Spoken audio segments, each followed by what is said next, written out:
Want to boost your income? Today, I'm speaking with Haley Talitsky from Cook Capital to discuss ways to increase your earning potential. Hi, Haley. Hi, Hannah. Good to be back. Yes, great to see you again, too. Before we get into the specifics, you mentioned in your piece that cutting back on expenses doesn't always have to be the answer. What else can we do to live more comfortably? Yeah, that's a great question. And so often when we think of saving money and achieving our financial goals, we think that we have to cut back drastically on our expenses. And although it can be really helpful to cut back on some of our bigger expense line items, such as housing and transportation, at the end of the day, we need a place to live. We need reliable transportation to get around. So it's not always possible.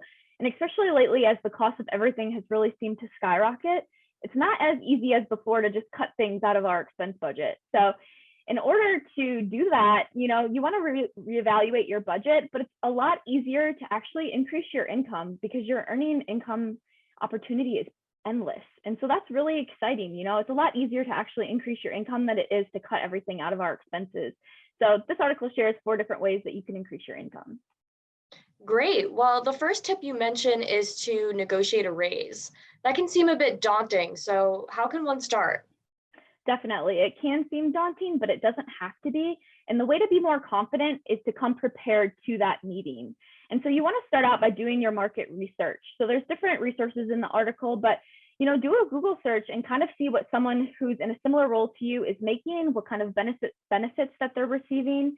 And then from there, kind of put together a range of what you're going to ask for. And remember, the salary is one thing, but there's other benefits that you can negotiate, whether that's your 401k plan, time off, working from home. And so you want to think about those things as well when you're coming in prepared to negotiate. You're also going to want to create a list of your accomplishments over the 6 months to past year and be prepared to talk about those because that really demonstrates your value to your boss and why you deserve that raise itself. So, what's your second tip? Yeah, so if there's no room to really grow in your current opportunity or you're just looking for a total career change, it may be time to switch jobs. I mean, we're definitely in a job finder's market. There is an endless amount of opportunities, and so your negotiation power is really great right now. And so you might want to start doing some research. Again, that can seem really daunting too, but kind of figure out, what did you like and not like about your past role? And so are you looking for just a new company, a new team, a new company culture? Or are you really looking to pivot into something else? And if so, what might that look like for you? What are your passions? What are your hobbies?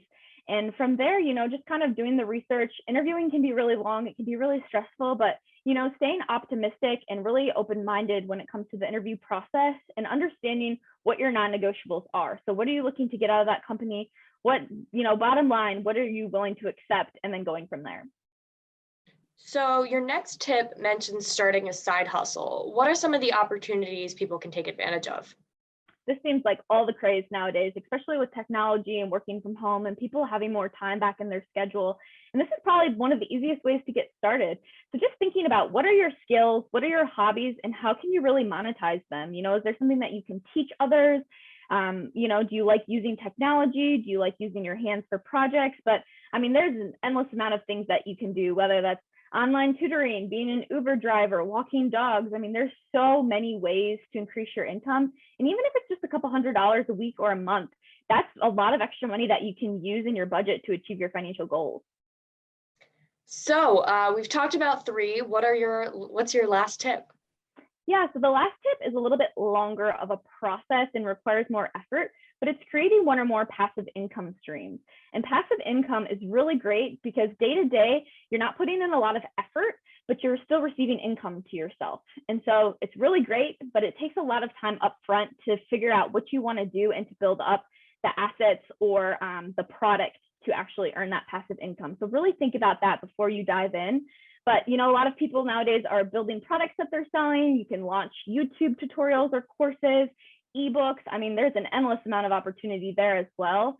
And the most traditional way that people are thinking of passive income is investing in the stock market or real estate, and that can give passive income back to you. But again, it takes a lot of time to build up the assets to actually receive a significant amount of income that you could potentially live off of in the future. Well, great. These all seem like pretty approachable ways to earn some extra cash. I'll definitely keep this in mind. Thanks again, Haley. Yeah, thank you for having me.